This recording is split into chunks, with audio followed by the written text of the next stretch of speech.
مریم نواز نے اعلان کیا ہے کہ 15 دن کے اندر اندر جتنا بھی ناجائز ویپنس ہیں، اسلحہ ہے یا غیر قانونی ہے، اسے پولیس کے پاس جمع کروا دیں، ورنہ بڑی سخت کارروائی ہوگی۔ یہ بہت ہی اچھا اقدام ہے، یہ بہت ہی اچھی چیز انہوں نے کی، لیکن میرا یہ سوال ہے، قانون تو نافذ کریں نا۔ یعنی ایک ٹریفک پولیس والا ایک چھوٹی بچی کو ڈنڈوں کے ساتھ مارتا ہے روڈ کے اوپر، ایک بائک والے کی بائک لگ جاتی ہے کار والے شخص کے ساتھ، کار کے ساتھ ٹکرا جاتی ہے، اور کار والے 2-3 بندے اترتے ہیں اور اسے مارنا پیٹنا شروع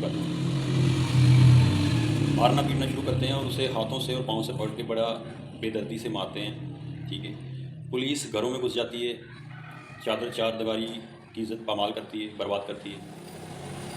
یہ سوشل میڈیا پہ عام آپ کو ویڈیو نظر آ رہی ہوگی، تو ریکویسٹ یہ ہے تو قانون بھی تو نافذ کریں نا۔ اسلحہ جو ہے وہ تو تقریباً بتایا جا رہا ہے کہ 10 لاکھ کے قریب جو ناجائز غیر قانونی ویپنس ہیں وہ پنجاب میں ہیں صرف، تو یقیناً اس کی ریکوری ہونی چاہیے، اسی لیے جرائم زیادہ ہو رہے ہیں، لیکن قانون بھی تو نافذ ہو نا، کسی کو انصاف بھی تو ملے نا۔ صرف اعلان کرنے سے تو شور مچانے سے ہم نے یہ کر دیں گے یہ کر دیں گے، ٹھیک ہے، لیکن اصولاً کچھ ہوتا ہوا نظر نہیں آ رہا اصل چیز یہ۔ تو ریکویسٹ یہ ہے کہ آپ کچھ رحم کریں، قانون بھی نافذ کریں، اور پولیس کی جو حد ہے اس حد تک رہنے دیں تو زیادہ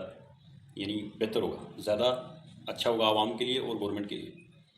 قانون نافذ کرنے والے ادارے حد سے بڑھتے ہیں تو پرابلم ہو جاتی ہے اصل چیز یہ۔ تو ریکویسٹ یہ ہے آپ ویڈیو کو زیادہ سے زیادہ شیئر کریں، لائک کریں، سبسکرائب